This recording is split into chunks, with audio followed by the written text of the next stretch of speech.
apparently the clock is not running. Why is this? I don't know. Now it's running. Welcome to tonight's live stream, and thank you for leaving comments even before the live stream started, Mike. That's very much appreciated. Welcome to tonight's second installment of the Monday evening model review, where we look at model kits that I have in my stash, of which I haven't found sufficient review material out there on the internet or on YouTube, and I just go over those kits and tell you guys about the kits, about the plastic in the box, about the subject that is in the box. And the last one was quite successful, and I got quite the positive feedback, so I decided to do it again. And I think that I might be doing this on a regular, every other week basis for the foreseeable future, at least as long as I have kits in the stash that I haven't talked about in the video yet. So today, as previewed and as promised on the last installment of the Monday evening model review, we are going to talk about this little beauty, which is actually an Asuka, formerly Tasca Sherman, of a French, of a Sherman that was actually manned by French troops. And the history on this, and I read up a bit of the history before I went live today, is that this tank, Romilly, was the first French led and French directed, not directed, but French commanded Sherman that actually entered Paris when the Allies freed Paris from German occupation in 1944. And this kit I bought when I was in Munich, and I've heard a lot of good things about the Asuka, or formerly Tasca Shermans, and I wanted to see what the fuzz was about, so I bought this at a actually good price, and I stole this from under the nose of a certain Mr. Barkus, and I don't think he would ever have bought this, but he could have bought this because I bought this at his local model shop, so yeah, he cannot get this now unless they restocked it. Like I said, this is a Reebok Tasca Sherman, or actually not a Reebok Tasca. Tasca just changed their name to Asuka. There's the kit number. It's 35037. For those of you who want to to find this, and here we have the side of the box. We have the one paint and marking scheme here. Although the kit actually provides us with a set of stars, so we could actually build an American M4 out of this box. A little bit of photo etch, some write-up in, I think, Japanese and Chinese. My Asian language skills are, well, non-existent, basically. Some more pictures of the built-up tank there. Some info that is given to us on the box. It's a 1/35 Scout kit, of course. It has the belt-type tracks, and we'll see what this is all about. And then we have some bonus here. This actually comes with hedgerow cutters, which you cannot see on the model, so this is a bonus given to you if you decide to build a different M4 out of the box. So let's open this. And as you can see, the box is nicely filled. This is the add-on hedgerows, but we'll go over the plastic once we have talked about the instructions like we did the last time around. And this actually has a separate piece, and we'll just quickly go over this. And this, again, has the write-up. Sadly, it's only in I think everything is Japanese on there. So, I don't speak Japanese, and I don't read Japanese, so I can sadly not read out to you what it says. But it says that, yes, I think this tank is today up on display in Romilly-sur-Seine, a smaller town in France, close to Troyes, and at least that's what I saw from doing the research on this. So yeah, and Like I said, August 1944, this was involved in the freeing of Paris from German occupation. Alright, the normal instruction sheet.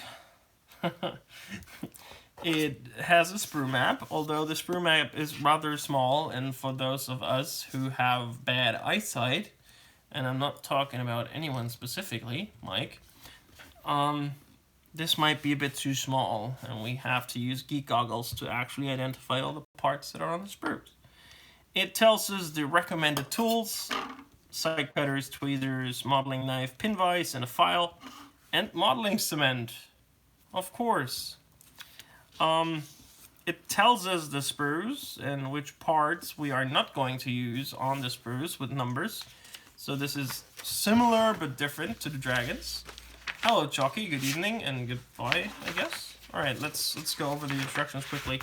As with almost every tank assembly that I've ever done before, you start out with the suspension system, and here we can actually see they start with tracks, and I can already tell you guys those are rubber band tracks. Then we start building the sprocket, the idler, the road wheels, and the gearbox housing, or differential cover, as the instruction sheet calls it. Then we build up the bogies. And here's the thing, and I've been told about this before as well. The bogies on Tasca or Asuka Shermans are, or Aska Shermans, are highly detailed and can be a bit of a pain because they're as detailed as they are. The hull tub does not come as one hull tub, but it is a multi-piece assembly, as you can see here. Then we use photo etch, and they actually tell us how to use photo etch, but once again, it's all in Japanese. That's a shame. No, like, the main instructions have translations into English, but like their tips and all this stuff is not translated, which is sad, but it is what it is. You have some alternative parts here that you can use as muffler covers. That's a nice touch. I don't know exactly which ones were on the actual vehicle, so I have to do some more research on that. We build up the hull tub, or the upper hull here, tools, fuel filler caps, all this sort of stuff. We build the machine gun and put it in. We have the hatches with the periscopes as well as the headrest. We built the headlight brush guards from photo etch parts, the fenders, which are plastic. It tells us to make brass wire of 0.3 millimeter width to make the handles, grab handles. Still assembly of the engine deck. Put on the tracks, put on more photo etch, build up the turret, and then it's just some miscellaneous stuff, like the cupola machine gun. And again, I've been told about this before, that the turret machine gun might be one of the most intricate assembly steps in modeling. And looking at this, and highly detailed assembly steps in modeling, and looking at the instruction sheet, this looks like a kit in itself. And then, of course, we put the turret on, and the tank is built. And like I said, we have the one marking option that I thought I showed you, but I didn't. With the French, Free French insignia and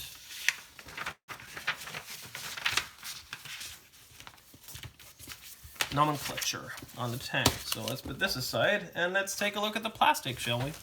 Alright, like I said, we have this hedgerow cutter that is an add-on to this kit, although the actual Romilly Sherman did not have it. And this apparently comes with its own instruction sheet because it was not included in the kit instruction sheet. I'm not going to open this because I might just want to keep this and keep this sealed, because you never know what you're going to do with this. And I don't want to, like, mess things up here. But from what I can tell, the plastic looks nice and crisp. There are some ejector marks that I can see, which I'm not sure if you can actually see them once you paint them because they're quite faint, but you might be able to see them, so I'm not entirely sure. Next up, before we get into the main plastic here, we have the decal sheet. Again, the French marking variants here, and then we have the assortment of US insignia there, and then we have the rather smallish PE sheet. Let me show you. It has the brush guards and has some miscellaneous small detail of parts that I don't exactly know what they're used for. And again, with this, you have to excuse me. I'm not an expert on the Sherman tank, and I really don't know these tanks as well as I might know German tanks, so I might be a bit lost at times. This looks to me as if this is part of the exhaust system here, as well as the fuel filler caps, and some miscellaneous, like those are the engine deck cover hatches, and this looks like radiator fans. This looks to me as if this is the back plate of the lower hull, and some miscellaneous stuff, again, where I am not entirely sure what it's called or what its uses are. This to me looks like add-on armor, to be honest, as well as this is the exhaust cover that I talked about, the alternative exhaust cover, as well as some parts that are used for the exhaust as well. Like I said, this looks like either it's add-on armor or it's stowage boxes. This might be stowage boxes. Alright. Running gear. And like I said, the suspension appears to be very, very detailed, even in the instruction sheet. And now when you look at the sprues that come with for the instructions, it's 3 sprues. They're all identical. And when you look at the bogie assembly down here, and I hope you can see this, even though it's still in the back, this looks quite busy. The detail looks very, very crisp and very detailed to me, and very nice. There is some burr and some flash in some areas, but nothing that we could not deal with proper sanding sticks. So, and a hobby knife, of course. So that should not be an issue. At least not too much of an issue. Oh, I'm sorry, you gotta rearrange some things here. Alright, let's move on to the next sprue. This has our gearbox housing here, the gearbox cover. It has the commander's cupola kind of hatch ring that is movable. It has tools, it has the machine gun, the bow machine gun. Yes, it's a 2-half assembly, okay. And then I think these are the bolted and the welded options for the gearbox cover here. And again, miscellaneous stuff. There's a lot of miscellaneous. I think those are actually parts for the exhaust system as well. Other than that, like I said, I am not an expert on Sherman, so a lot of this looks like plastic to me that I cannot identify as to what exactly this is supposed to be. On the tank, these are parts for the suspension. I think those are the suspension, those go in the bogies. Those are the what are they called? The leaf springs for the bogies that are in there that are supposed to offer some, what's that called in English anyways? I've never thought about this in English. But yes, those are for the bogies. No, they don't have to be from a certain manufacturer, except they don't. Turrets, no, again, miscellaneous stuff that we've seen before. Fenders. Those are the add-on armor plates for the ammunition storage areas on the Sherman, where the Germans like to shoot the Shermans, and the Shermans blew up. those are. This is the gun mantlet here. Different variants for the gun mantlet. The gun travel lock, nicely detailed, and more fuel filler cups. I don't know how many fuel ports this thing has, but looks like a lot. The lower the upper hull structure here. Nice detail, nice weld seams. Not as precise and not as crisp as on Dragons, I think, but better than, for example, Tamiya. And since Dragons Shermans lack, in my opinion, and Tamiya Shermans lack, I think this might be a good thing here. Some nice rolled steel texture on the hull, on the turret. That's nice. And does it actually give us the number? No, it doesn't. But it has the production number here on the hull, which is typical for American tanks. And here are the tracks, rubber band tracks. And it wouldn't be too bad if it were rubber band tracks. It gets even worse because these are 2-part rubber band tracks per side. So this actually are 4 parts. And 2 parts go on one side of the track run. I've been told that they're actually good. I don't know whether or not they take to modeling cement well, because normally rubber band tracks like this don't.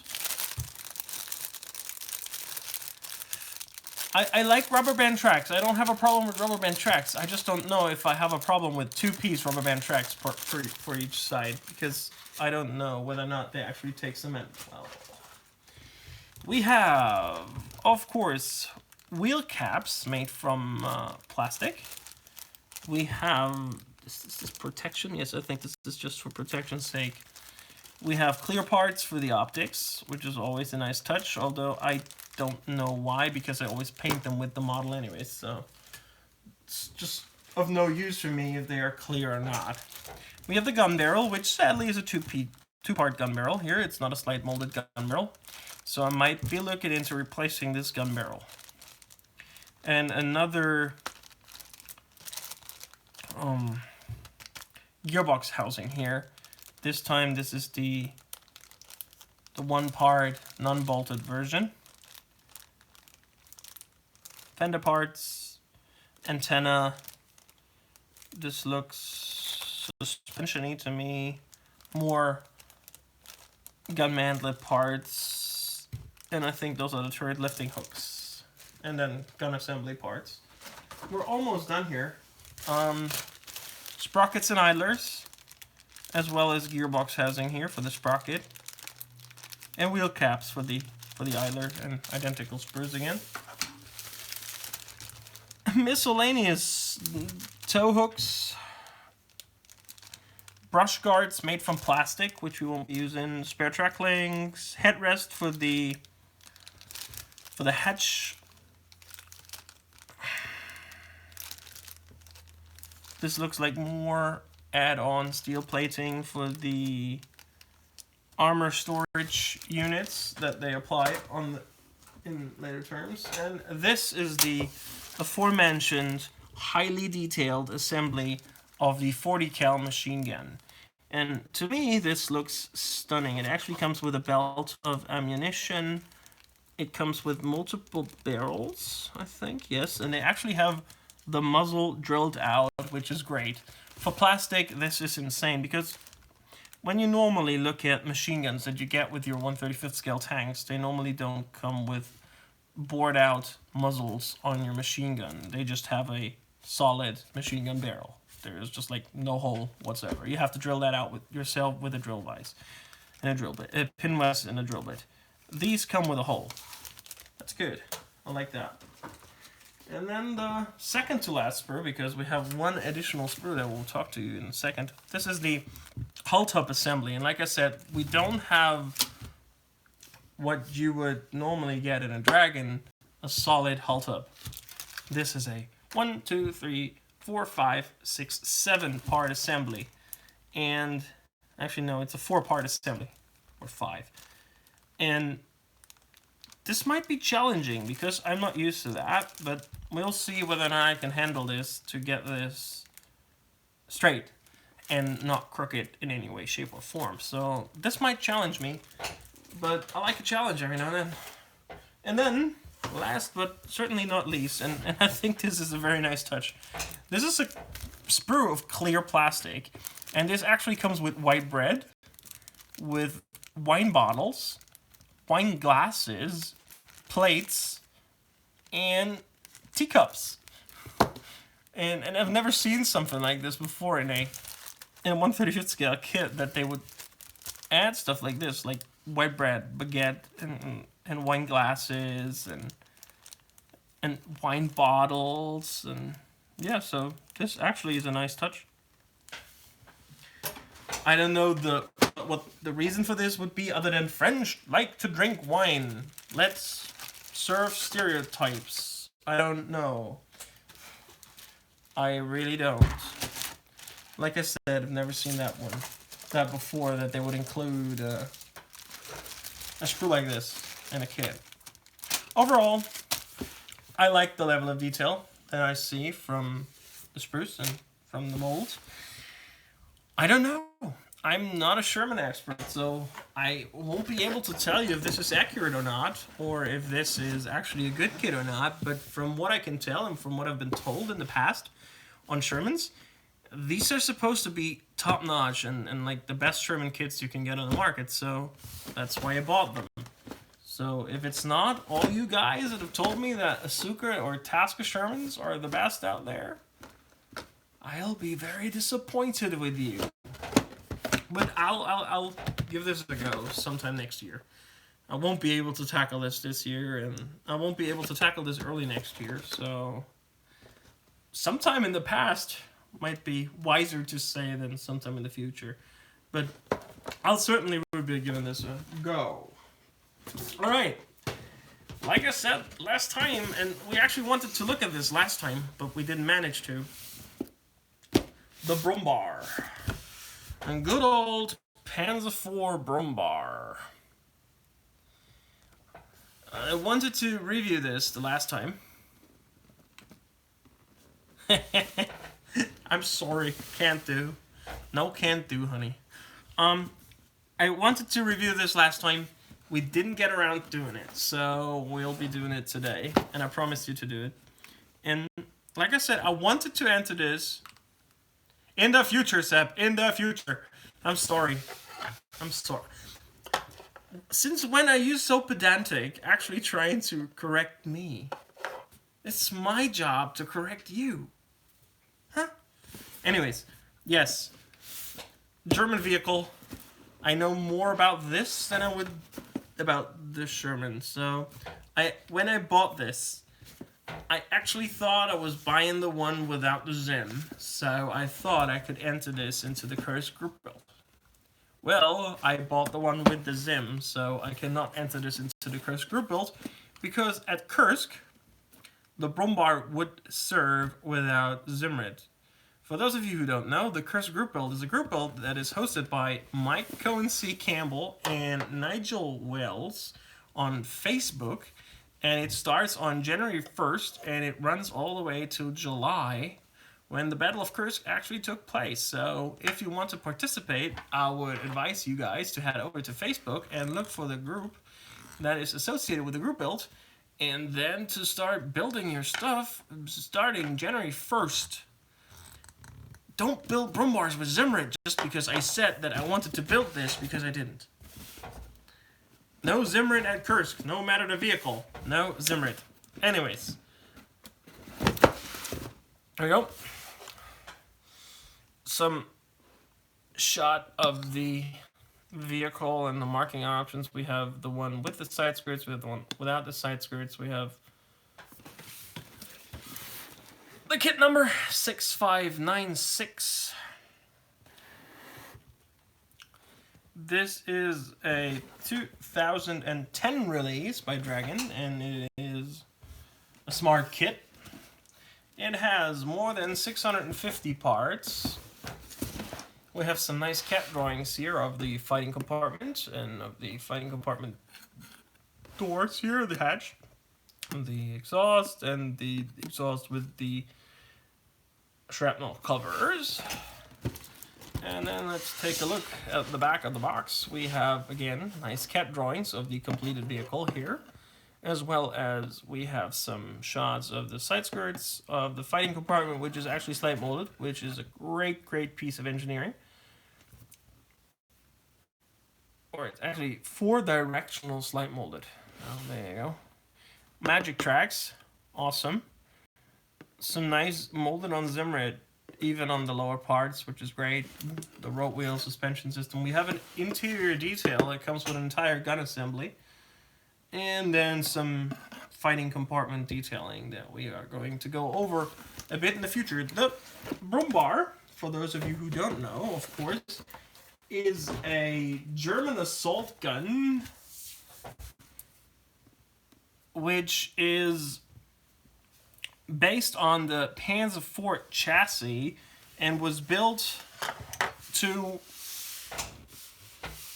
fight especially against the highly armed and highly enclosed cities on the Eastern Front, which is why they came up with this design in 1943, sent it to the front. It did what it was supposed to do, but not as successfully as they had hoped, so they sent a lot of them to Italy to fight against the Allied assault in the south.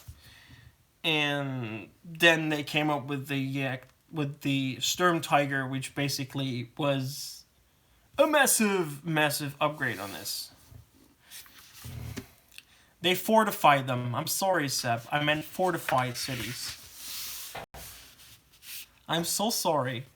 Jeez, you can be annoying at times. You know that, right? You're doing a good job doing that right now. Anyways, again, as always, we start with the suspension system and the rope wheels and the sprocket and the idlers and the return rollers, as well as the back plate and the front plate of the hull.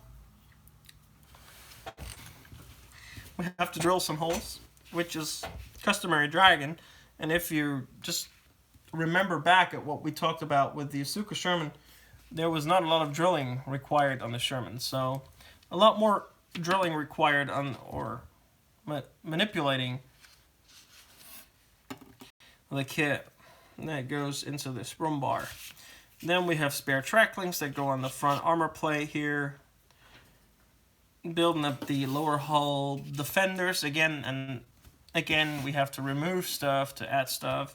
This is the thing with Dragon kits, especially the Panzer IV variants. No matter if you have normal Panzer IV kits, or you have the Brummbär, or the Stoke 4, or the Yak Panzer IV, or the Wirbelwind, or the Möbelwagen, or what have you. All those Panzer IV variants have a lot of similarities when it comes to kit parts, and you have to do a bit of Frankensteining on those Dragon kits in order to make them fit what you want them to depict. So, like I said, a bit of Frankensteining is always in the books when building Dragons.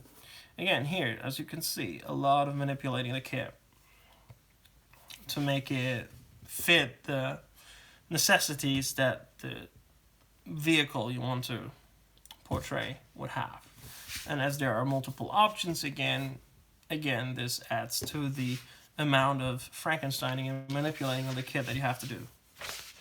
Then the fighting compartment here, after having built the engine deck with the added on exhaust here, or actually I think those are gas tanks that they use to power up the engine. And we have the spare roll wheel rack in the back here, as well as the fighting compartment roof, antennae and antenna housing, fighting compartment access door here, which you can actually model open. I would advise you not to, unless you want to super detail the interior of the fighting compartment, because other than the gun assembly, there's not much in there. But we have a detailed gun assembly, after all. Putting on the spare roll wheels, putting on the magic tracks, and putting on the side skirts. And that's about all she wrote about the assembly of this Brummbär. And then we have one marking option of an unidentified unit, Eastern Front 1943. with side skirts and without side skirts. Alright, that's the instructions of this, and let's take a look at the dragon card. We have magic tracks. Of course, always a nice touch with the older dragon kids. The metal side skirts, and you get the metal side skirts even today.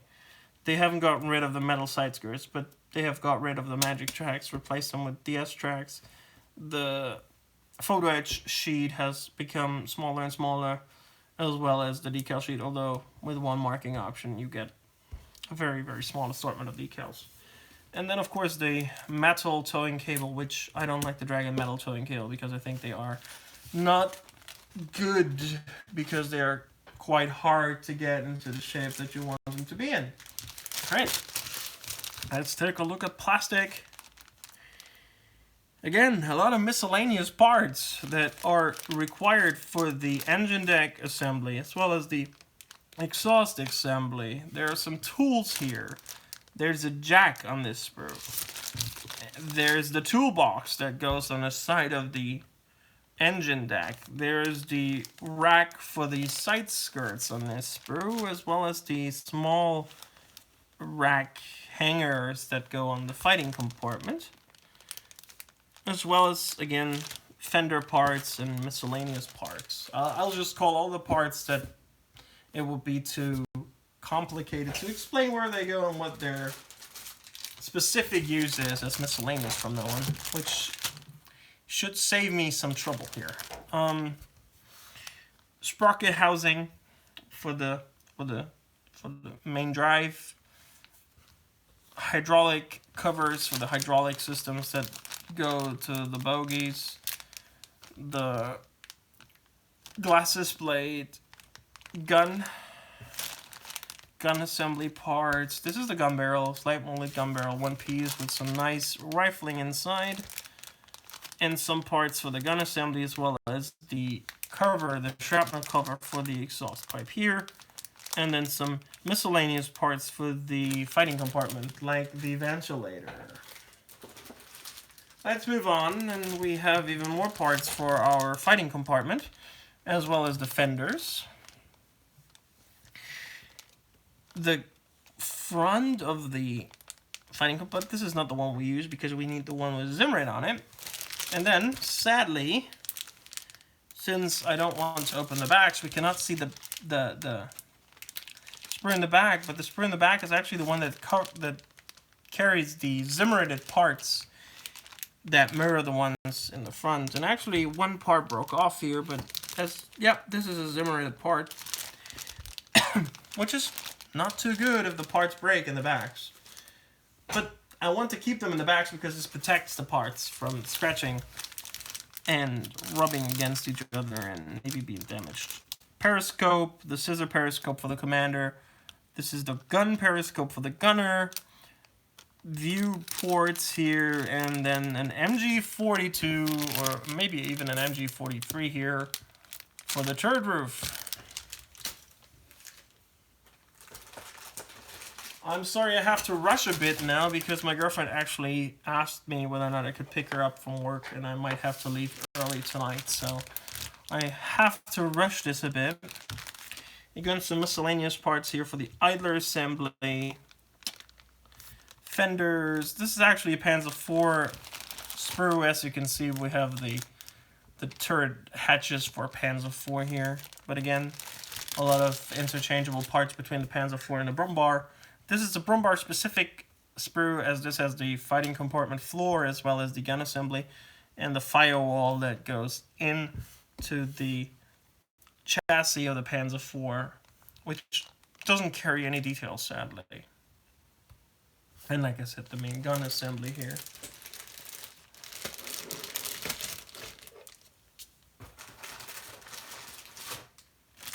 This sprue carries our fighting compartment, as well as the engine deck, as well as this, again, hangers or rack for the side skirts, as well as this.